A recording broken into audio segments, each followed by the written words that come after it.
ঘোষণা করা হয় আমার শিরা উপসেরা না পাওয়ার কারণে পুলিশ প্রশাসনের এক কর্মকর্তা আমাকে শেষ পর্যন্ত 5 দিয়ে চেয়েছিল, তবুও আমার সেই শিরা উপসেরা খুঁজে পায়নি। মারা গিয়েছে বা পুলিশের আঘাতে মারা গেছে এমনটা হয়েছিল। কিন্তু আমরা সামনে পুলিশ ফিরে দাঁড়ায়, আমাদের লাঠিচার্জ করে।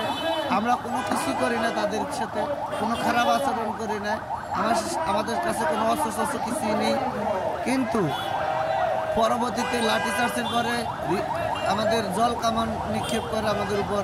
এই জল কামান নিক্ষেপ আমরা 1 ঘন্টা পর্যন্ত তাদের সাথে প্রতিহত করি এই জল কামানের ভিতরে। এরপরে আবার আসে টিয়ার সেল নিক্ষেপ করে, রাবার বুলেট নিক্ষেপ করার পরে আমার শিরা উপসেরা বন্ধ হয়ে যায়।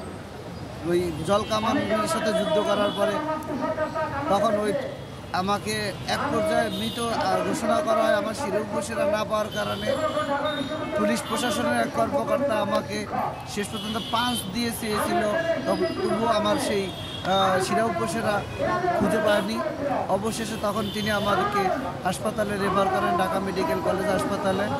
সেখান থেকে আমার চিকিৎসা নেয়, কর্তব্যরত চিকিৎসক চিকিৎসা দেওয়ার পর আমার যখন জ্ঞান ফিরে আসে তখন আমি জানতে পারি যে এখন আন্দোলন চলে।